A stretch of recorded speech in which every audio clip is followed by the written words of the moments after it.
Olá!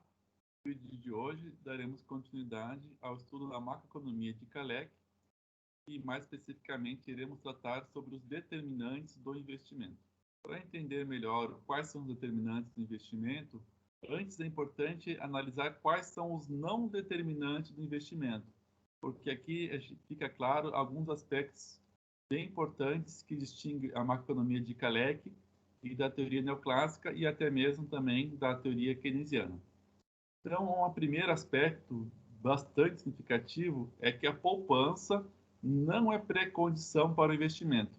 Então, nós vimos ao longo dos vídeos da teoria clássica, neoclássica, que há uma igualdade entre poupança e investimento, onde a poupança representa a oferta dos recursos e o investimento a demanda de recursos.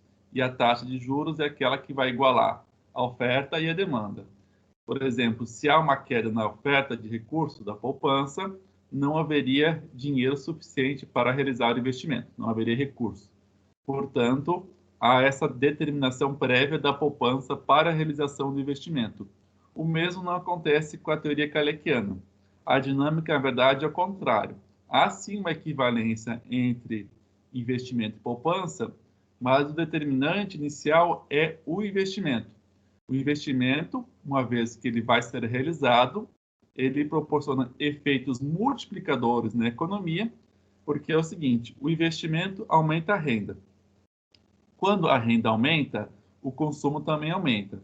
Ao consumo aumentar, ele também eleva a renda.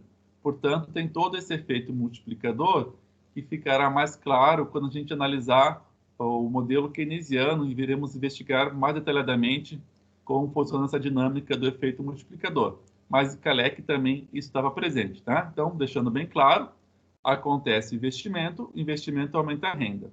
Ao aumentar a renda, eleva-se o consumo. Uma vez que o consumo foi elevado, também eleva a renda. E tem esse efeito, então, multiplicador. Como a renda foi elevada, parcela da renda não é consumida, certo? Essa parcela da renda não consumida é uma poupança gerada. Essa poupança gerada, ela vai ter exatamente o mesmo valor do investimento inicial. Então, nesse sentido que o investimento gera a própria poupança. Então, outra coisa que eu já adiantei antes, que a taxa de juros não é o preço que iguala investimento e poupança. Justamente porque não existe essa pré-condição da poupança para que o investimento ocorra. Então, a taxa de juros ela vai ter uma outra dinâmica, vai ter uma outra determinação.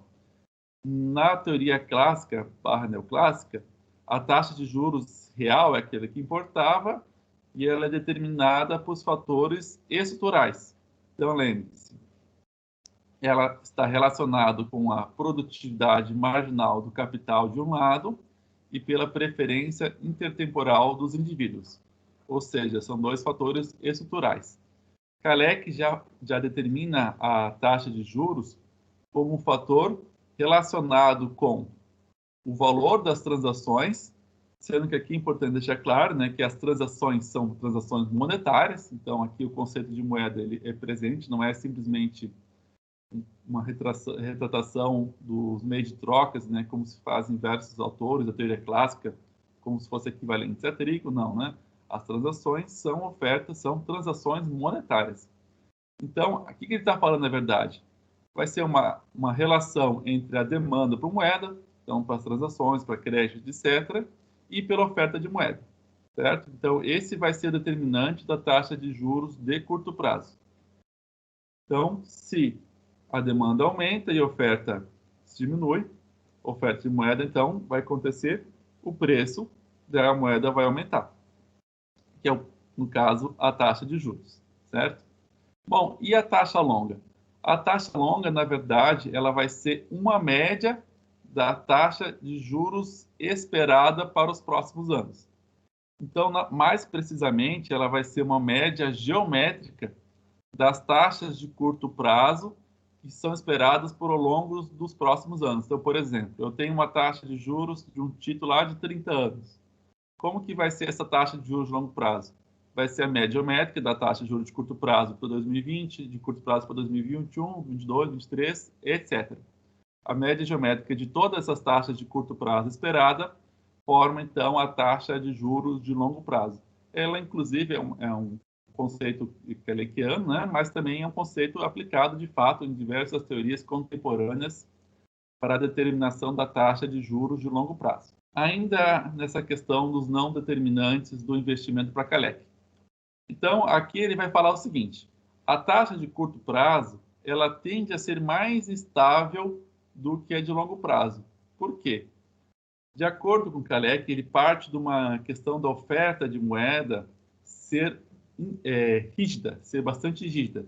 Aqui talvez esteja um elemento que deveria ser mais bem trabalhado, é que ele atrela a oferta de moeda muito condicionada à autoridade monetária, sendo que nós sabemos que a oferta de moeda também ela é determinada pela dinâmica dos agentes privados, porque além da moeda oficial, há também a moeda escritural, ou seja, a moeda que é fornecida pelo sistema financeiro privado, mais especificamente pelo sistema bancário, que é, no caso, o depósito à vista.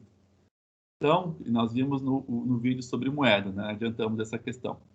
Então, aqui talvez seja um elemento um pouco deveria ser aprimorado, mas enfim, o Kalec considera que a taxa de juros de curto prazo ela tem essa instabilidade devido à rigidez da oferta de moeda. Então, haveria uma flutuação maior das transações econômicas, consequentemente das demandas monetárias. Então, conforme flutua a demanda, consequentemente a demanda por moeda, dada uma rigidez de oferta, o preço da moeda, que é a taxa de juros, tende a flutuar mais, certo?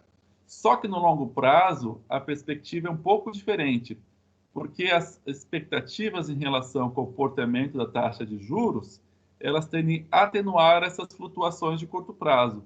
Portanto, a taxa de juros de longo prazo, na perspectiva de Kalec, ela tende a ser mais estável. Tá? Aqui talvez é uma outra discordância em relação a Keynes. O Keynes ele tem como uma grande possibilidade dessa taxa de juros de longo prazo ser estável também, justamente porque no longo prazo, as expectativas em relação ao longo prazo, elas podem ser mais sensíveis diante do contexto da incerteza econômica. Tá? Então, é uma distinção importante que nós podemos adiantar aqui, quando iremos tratar sobre a teoria keynesiana. Essa taxa de juros de longo prazo não necessariamente tem que ser a mais estável. Na verdade, até o contrário. Né? Mas aqui para Kalec, então, nós temos essa concepção importante para entender a teoria kalekiana dos determinantes de investimento. Poupança não é pré-condição para investimento, diferente da teoria clássica, mas semelhante à teoria keynesiana. Por outro lado, a taxa de juros também ela é instável no curto prazo e mais estável no longo prazo. Bom, já que a taxa de juros de longo prazo é de fato determinante para o investimento, como sabemos, quando se realiza um processo de investimento, ele demora até ser maturado. Então, tem um processo de maturação do investimento e ele também, quando se investe em capital, espera-se que se usufrua dele pelo menos, vamos lá, 5, 10 anos, 15 anos, a depender do capital. Então, quando o empresário, o capitalista, no caso, aqui na terminologia do Kalec, está pensando em realizar um investimento, ele tem que ter em mente tudo que aquele capital renderá ao longo dos anos. Então, ele está fazendo uma contraposição a esse retorno do capital ao longo dos anos e também da taxa de juros de longo prazo, não da de curto prazo. Então, como a taxa de juros de longo prazo ela tende a ser mais estável, ela não vai ser um fator determinante para a dinâmica do investimento. Então, uma outra questão importante aqui, que difere tanto dos clássicos quanto do Keynes, é a determinação da taxa de juros para investimento. Para os demais, a taxa de juros é sim importante, é um determinante relevante para o investimento, mas para Kalec não. Então, Kalec entende que o investimento se autofinancia em qualquer que seja a taxa de juros. Então, vamos entender agora quais são os de fato determinantes para o investimento e como ele se autofinancia. Então, agora sim, falando sobre os determinantes de investimento. Ele se autofinancia através da poupança interna bruta das empresas. O que é essa poupança interna bruta? São os lucros acumulados pelas empresas ao longo dos anos. Então, aqui é muito importante determinar que essa poupança interna bruta das empresas não é o mesmo que o conceito de poupança agregada que nós falamos, que nós tratamos em teoria econômica. Quando falamos em poupança simplesmente, é uma poupança agregada, e essa poupança agregada é uma variável fluxo.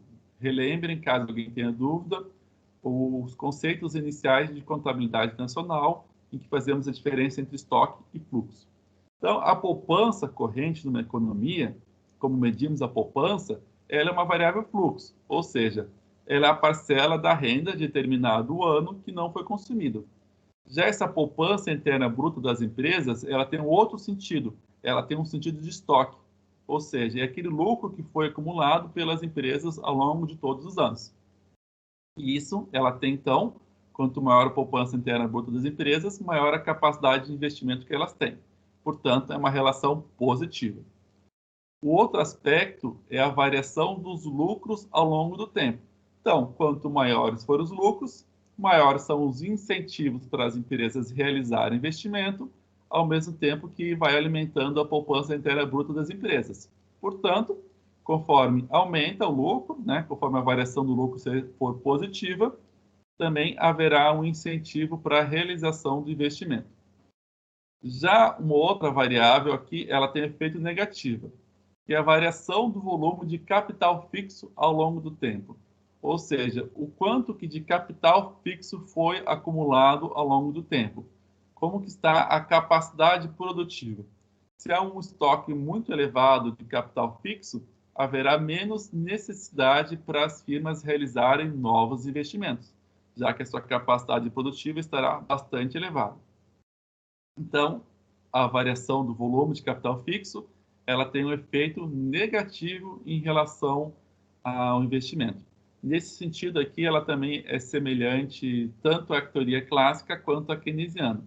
Então, todas essas três teorias macroeconômicas são as principais que nós vemos ao longo do curso de Macroeconomia 1, em Macroeconomia 2, em Teoria de Desenvolvimento Econômico, existem outros motivos também. Bom, então, o que nós temos que, por uma dinâmica mais de curto, médio prazo, esses são os três principais determinantes para o investimento. De forma positiva, poupança interna bruta das empresas e a variação dos lucros ao longo do tempo. E de forma negativa, a variação do volume de capital fixo ao longo do tempo. No longo prazo, as inovações também assumem um papel bastante importante. Tá? Então, o Kalec ele não ignora a importância das inovações. Mas, como reitero algumas vezes, o nosso curso de Macroeconomia 1 ele é voltado principalmente para essa dinâmica mais cíclica, de curto prazo. Tá? Então, em outros cursos ao longo do curso de Economia, pode ser desenvolvido também essa questão da importância da inovação. Bom, ainda dando continuidade aos determinantes de investimento. Nós temos que a poupança interna das firmas, como eu já adiantei, ela depende dos lucros passados. Então, é preciso que se realize o lucro para que se forme a poupança interna das firmas. O outro determinante da taxa de investimento é o volume de capital fixo, que tinha esse efeito negativo.